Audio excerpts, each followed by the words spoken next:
భీమవరం మాజీ ఎమ్మెల్యే గ్రంథి శ్రీనివాస్ తాజాగా రాజీనామా చేశారు వైసీపీకి.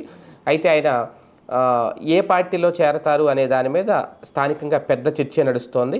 ప్రస్తుతం అక్కడున్న ఎమ్మెల్యే రామాంజనేయులు అంతకుముందు వరకు టీడీపీ, తర్వాత మొన్న జనసేనలో చేరి జనసేన అభ్యర్థిగా గెలిచారు.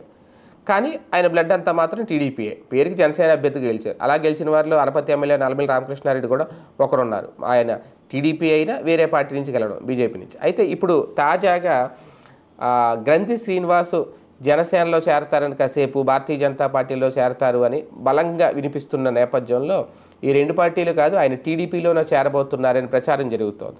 ఎందుకు అంటే అఫీషియల్గా మాత్రం అక్కడ ఇప్పుడు రామాంజనేయులు అంజిబాబు అంటారు, ఆయన జనసేన అభ్యర్థి. అక్కడ తెలుగుదేశం పార్టీకి అక్కడ వేకెన్సీ ఉంది ఖచ్చితంగా ఆ యాంగిల్లో చూసుకుంటే. అలాగని చెప్పి గంధి శ్రీనివాస్ని ఇన్ఛార్జిగా పెట్టి భవిష్యత్తులో గంధి శ్రీనివాస్ టికెట్ ఇస్తారా చెప్పలేం. ఎందుకంటే అక్కడ అంజిబాబుని ఒకవేళ సాక్రిఫైస్ చేయమంటే బాబు గారు కోరితే ఆయన సాక్రిఫైస్ చేయొచ్చు. గతంలో కూడా ఆయన ఎమ్మెల్యేగా పనిచేశారు. ఇప్పుడు పిఠాపురం వర్మ అంత పలుకుబడి ఉండి చంద్రబాబు గారు అడిగితే ఆయన సాక్రిఫైస్ చేయలేదా పవన్ కళ్యాణ్ కోసం? అలాగే ఇక్కడ కూడా చేయొచ్చు. ఎందుకంటే అలాగని ఇప్పుడు కాపు సామాజిక వర్గే కదా ఆయన ఈయన కూడా అనుకోవచ్చు, కరెక్టే. ఇద్దరు నాయకులు ఒకే పార్టీలో ఉంటే స్థానికంగా ఆ కాపుల బలం ఇంకా వేరే పార్టీకి వెళ్ళే అవకాశం ఉండదు, పూర్తిగా తెలుగుదేశం పార్టీ వైపే ఉండే అవకాశం ఉంటుంది.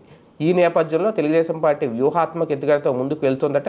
భవిష్యత్తులో జనసేన కాదు, బీజేపీ కాదు, గ్రంథి శ్రీనివాస్ టీడీపీలో చేరే అవకాశాలు ఉన్నాయనేది స్థానికంగా వినిపిస్తున్నమాట.